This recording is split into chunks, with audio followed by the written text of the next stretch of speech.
Salut à toi, ami humaniste. Tu es bien sur la chaîne du Courant pour une écologie humaine et tu écoutes maintenant un podcast très spécial. C'est un podcast qui souhaite régénérer ton espérance en donnant la parole à des acteurs qui bâtissent, dans leur cœur d'activité, un monde aimable. On espère que toi aussi, tu voudras te mettre à agir à ton échelle après avoir écouté ça.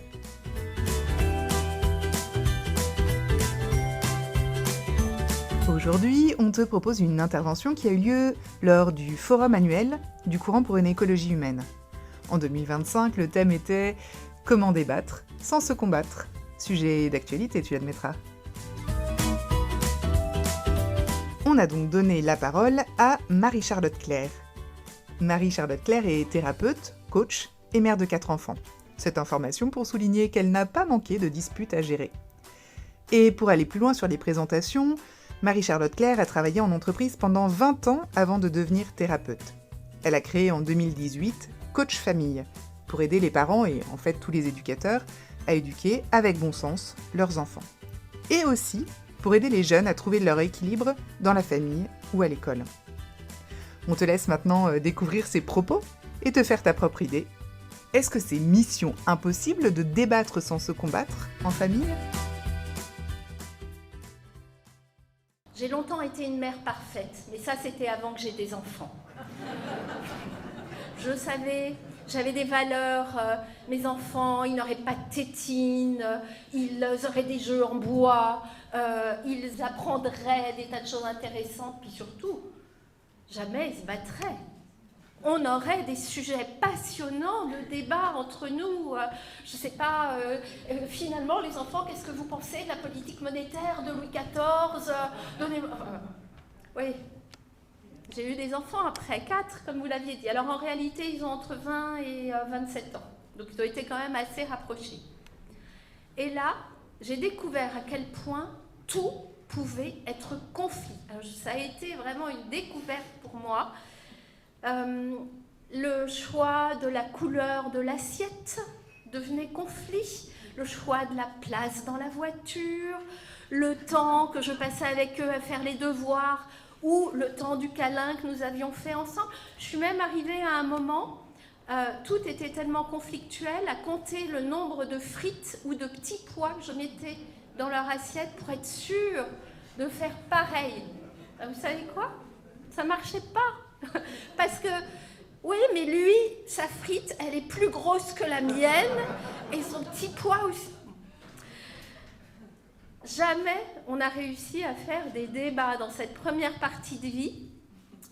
Alors, j'ai repensé à moi enfant, en fait. Je me suis dit, et je vous invite bien sûr à faire la même chose avec vous, mais finalement, aujourd'hui, moi, je crois que je suis capable de débattre.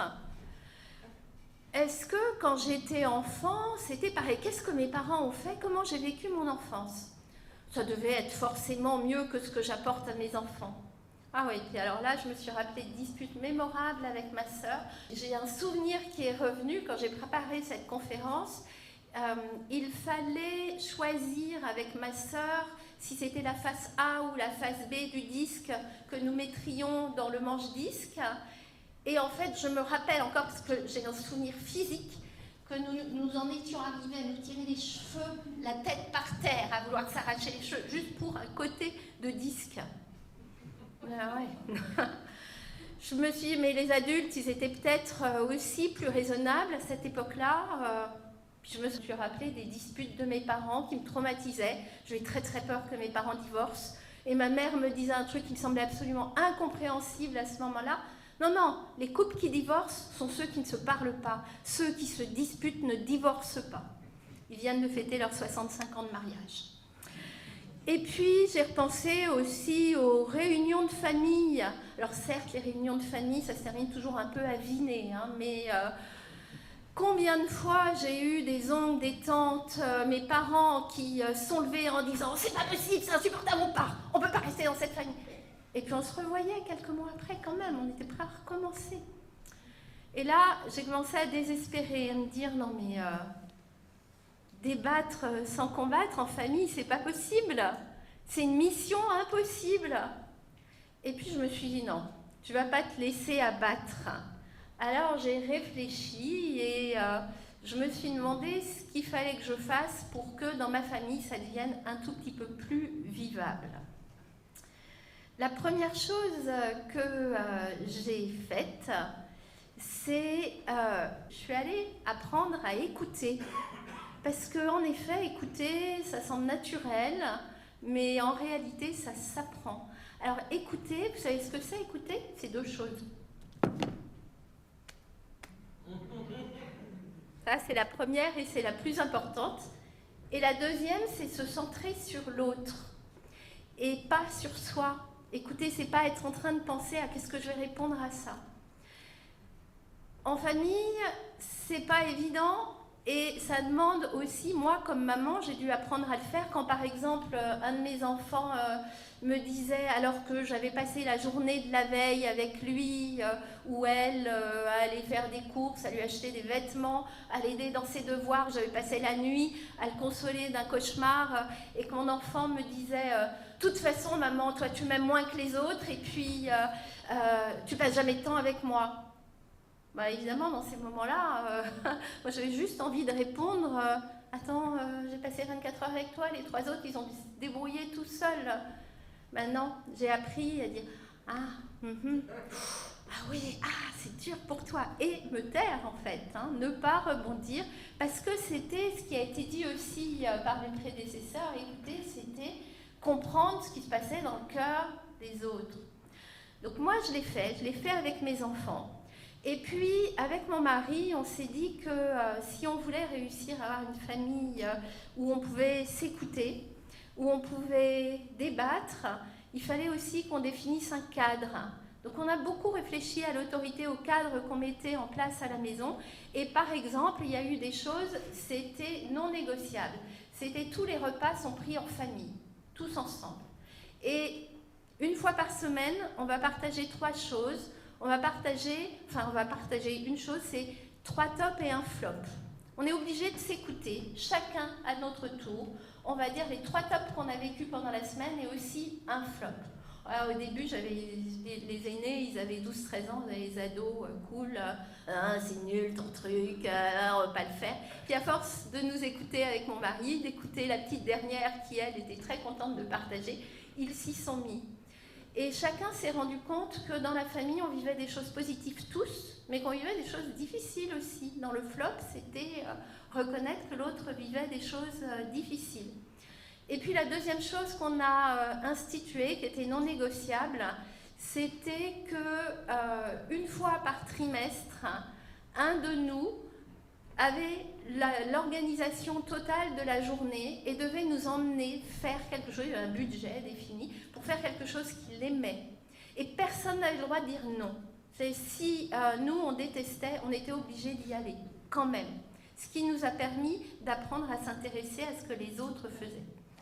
Après, je me suis posé la question de comment je règle les conflits. Alors, j'ai beaucoup lu, vous avez compris, je suis coach, je suis thérapeute, je fais plus que lire. J'étais aussi formée à un certain nombre de choses. Je me suis dit, est-ce qu'il faut appliquer Dolto à la maison? Alors, Dolto, elle disait à ses enfants, je ne veux pas entendre parler de vos disputes, sauf s'il faut faire appel à une ambulance. Dans ces cas-là, s'il y a besoin du SAMU, vous venez me chercher, sinon vous vous débrouillez.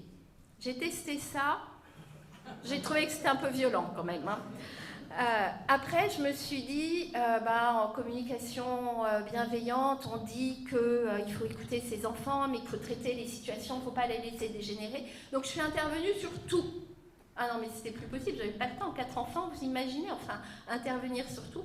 Donc j'ai cherché des méthodes intermédiaires, et puis finalement, ça n'a pas si mal marché. Alors aujourd'hui, où on en est, c'est pas la fin de ce que j'ai à vous dire, mais aujourd'hui, où on en est avec mes enfants, on a des idées à l'opposé sur à peu près tout. Mais n'empêche qu'on arrive à en parler. Et je crois que c'est une des choses que j'ai vraiment appris de ces façons de faire.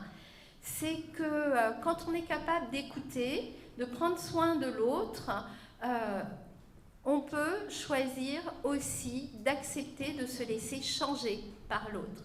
Mes enfants, ils m'ont fait évoluer sur énormément de sujets parce qu'ils n'étaient pas d'accord avec moi. Je les ai fait aussi évoluer sur un certain nombre de sujets.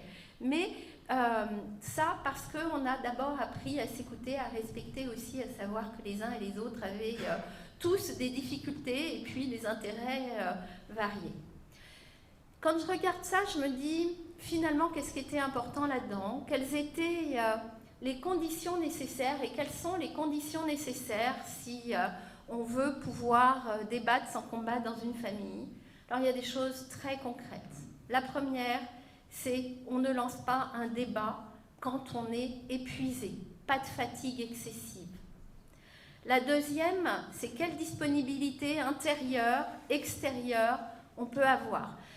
Je ne lance pas un débat si je dois partir dans 5 minutes, donner une conférence, voilà, ce n'est pas le moment.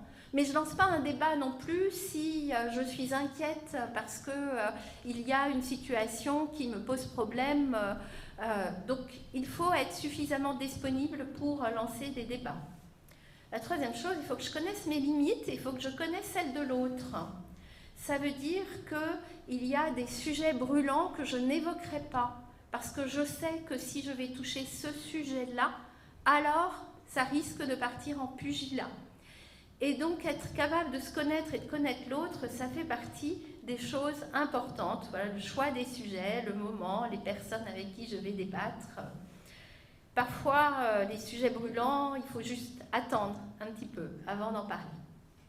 Et puis, ce que je me suis dit aussi, c'est mais qu'est-ce que mes enfants ont appris? Parce que c'est pas parce qu'on a su débattre qu'ils n'ont pas continué à se battre pour la place dans la voiture, sur le fait que le lave-vaisselle, c'était pas juste parce qu'ils l'avaient vidé une fois de plus que leur frère ou que leur sœur, qu'ils avaient invité plus de copains que les autres. Il y a quand même eu encore des disputes. Je me suis dit que si on regardait bien tout ça, et j'en ai discuté avec eux en leur demandant qu'est-ce que vous avez appris de tout ça, eh bien en fait c'est quand même sacrément intéressant. Ils m'ont dit, nous ce qu'on a retenu c'est on peut s'aimer, se disputer, se réconcilier et continuer à s'aimer. On a appris nos limites. Quand ma petite dernière là allait se disputer avec son grand frère qui faisait 50 cm de plus, et ben c'est elle qui s'en prenait une. Et puis elle a appris qu'elle n'était pas toute puissante, qu'il y a des limites, on a des limites, l'autre a des limites. Et puis ça c'est important à comprendre. Mes enfants me disent qu'ils ont appris à négocier, qu'ils ont appris à partager, qu'ils ont appris à s'entraider, qu'ils ont appris à se lier pour des projets qui étaient importants, mais aussi beaucoup, surtout, ils ont appris à se lier contre nous, les parents. Ils ont appris à accepter la différence de point de vue, la différence de ce qu'ils sont, la différence d'intérêt. Ils ont appris à connaître leurs forces et leurs faiblesses, et puis surtout, m'ont-ils dit, en fait, tu sais, ce que ça nous a appris à savoir perdre et à ne pas être désespéré quand on perdait. Parce que parfois on perd et parfois on gagne. Alors, si je dois conclure pour ce qui est de débattre en famille sans combattre, je crois que ce qui est important de se dire, c'est que la famille, c'est un laboratoire de vie, qu'à condition qu'on y mette un certain nombre de choses, un cadre sécure, on ne t'aimera pas moins si tu n'es pas d'accord avec nous, on ne t'aimera pas moins si tu te disputes. Si on met aussi un cadre qui tire vers le haut, avec des valeurs importantes, élevées, des valeurs de respect, des valeurs de j'apprends à accepter l'autre tel qu'il est.